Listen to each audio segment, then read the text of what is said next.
Hello all, स्वागत आहे तुमचं माझ्या पुणे टू पॅसिफिक चॅनलमध्ये. आणि आज आपण ह्या व्हिडिओमध्ये पाहणार आहोत अबाउट व्हिक्टोरिया, जी ब्रिटिश कोलंबियाची कॅपिटल सिटी आहे. सो आमचा क्रूजचा आज लास्ट डे होता आणि आमची क्रूज आज थांबली होती व्हिक्टोरियाला. सो तिथे आफ्टरनूनला आमच्याकडे ॲक्च्युली थोडाच टाईम होता आणि व्हिक्टोरियाला मला एक्सप्लोअर करायचं होतं. सो आम्ही तिथून सरळ टॅक्सी केली, 2 तासासाठी बुक केली. त्यांनी अराउंड $150 US चार्ज केले होते. आणि तिथल्या ज्या अट्रॅक्टिव्ह गोष्टी आहेत त्या त्यांनी आम्हाला त्या 2 तासात दाखवल्या.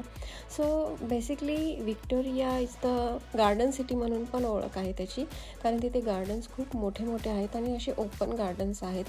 सो हे छोटे तुम्हाला हे ब्लॅक डक वगैरे तिथे दिसत असतील, ते इतके ओपनली फिरत असतात रोडवर आणि तिथले गार्डन इतके सुंदर आहेत. तर आम्ही तिथल्या वन ऑफ एक गार्डनला तिथे व्हिजिट केली आणि अर्ध्या तासात आम्ही ते थोडं एक्सप्लोअर केलं. तर तिथं ओपनली डक्स वगैरे असे फिरत होते छान. आणि बटचॅट गार्डन म्हणून पण एक आहे, पण तिथे ऑलमोस्ट तुम्हाला हाफ डे पाहिजे तेवढं गार्डन एक्सप्लोअर करायला. सो ते one of the biggest garden आहे व्हिक्टोरियामधलं, पण तिथे जायला आम्हाला टाईम नव्हता.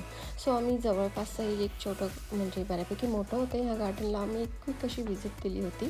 तर तुम्ही पाहत असाल आता व्हिडिओमध्ये, इतकं सुंदर गार्डन होतं ते, एकदम क्लीन नीट, खूप सारी आजूबाजूला झाडं आणि इतक्या विविध आकार प्रकारची फुलं इतकी छान ऑर्गनाईज करून तिथे प्लांट केलेली होती.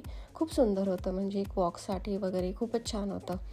सो तिथे एक रोज गार्डन पण होतं छोटंसं, तिथे आम्ही थोडंसं एक्सप्लोअर केलं. सो जनरली इथे कसं होतं ना की गुलाबाची झाडं इथे असतात, पण जनरली त्या फुलांना असं गुलाबाचा मस्त वास नसतो जसं आपण इंडियामध्ये मिळतात. तर इथे ही फुलं इतकी सुंदर होती ना की इंडियातल्या फुलांसारखं छान त्यांना गुलाबाचा असा मस्त वास येत होता आणि खूप छान वाटलं ते फिरल्यानंतर.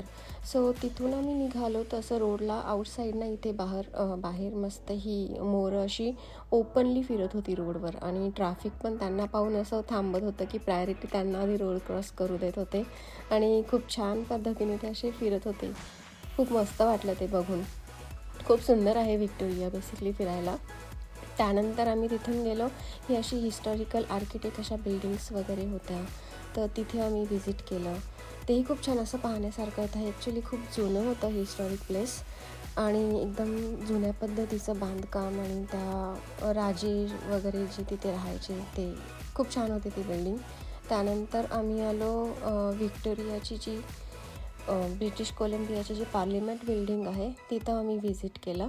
तर ह्या पार्लिमेंट बिल्डिंगमध्ये जे इलेक्टेड मेंबर्स असतात MLA, ते प्रोव्हियन्स म्हणजे राज्य, ते डिबेट करून एखादा लॉ जिथे पास केला जातो तेही पार्लिमेंट बिल्डिंग.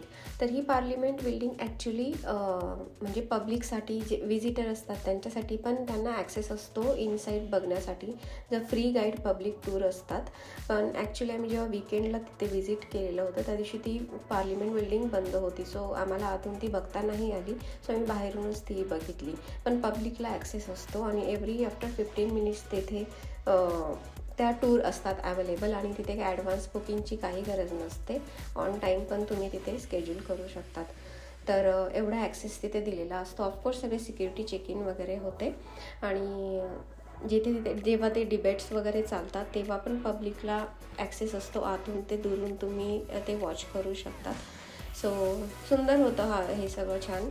आणि व्हिक्टोरियाला व्हिजिट करायला बाय रोडने ॲक्सेस नाही आहे, एक तर फेरी, क्रूज किंवा एरोप्लेननेच व्हिजिट करता येतं. सो सुंदर आहे व्हिक्टोरिया खूप. आणि हे सगळं पाहून झाल्यानंतर फायनली आम्ही क्रूजला आलो. क्रूजवर आल्यानंतर आम्हाला थोडं शॉपिंग पण करायची होती गिफ्ट शॉपमध्ये, कारण की ही आमची फर्स्ट ट्रिप होती क्रूजवर आणि ती आठवण म्हणून आम्हाला त्या क्रूजचं छोटंसं असं छान छोटी क्रूज शिप घ्यायची होती आठवण म्हणून. फायनली आम्हाला गिफ्ट शॉपमध्ये तिथे क्रूजवर मिळाली आणि त्या गिफ्ट शॉपमध्ये अजून बाकी पण खूप छान गोष्टी होत्या एक आठवण म्हणून घेण्यासारख्या. सो तिथे आम्ही थोडंसं एक्सप्लोअर केलं. हे आम्हाला ॲक्च्युली खूप आवडतं, जिथे जातो तिथे असं आठवण म्हणून काहीतरी घ्यायला. आणि ती शॉपिंग झाल्यानंतर आम्हाला दुसऱ्या दिवशी निघायचं होतं. सो फायनली आमचं व्हिक्टोरिया एक्सप्लोअर करून झाल्यानंतर दुसऱ्या दिवशी आम्ही US ला बॅक टू पोहोचलो आणि अशी 1 वीकची आमची क्रूज ट्रिप खूप छान पार पडली. आणि जेव्हा चेकआउट करतो क्रूजमधून तेव्हा आपण एअरपोर्टवरून जसं चेकआउट करतो सेम तीच प्रोसेस होते, बॅगेज क्लेम अँड ऑल. आणि पण प्रोसेस खूप फास्ट होते. ते झाल्यानंतर आम्ही फायनली सियाटलला पोहोचलो. तर हा व्हिडिओ तुम्हाला कसा वाटला हे मला नक्की कमेंट करून सांगा.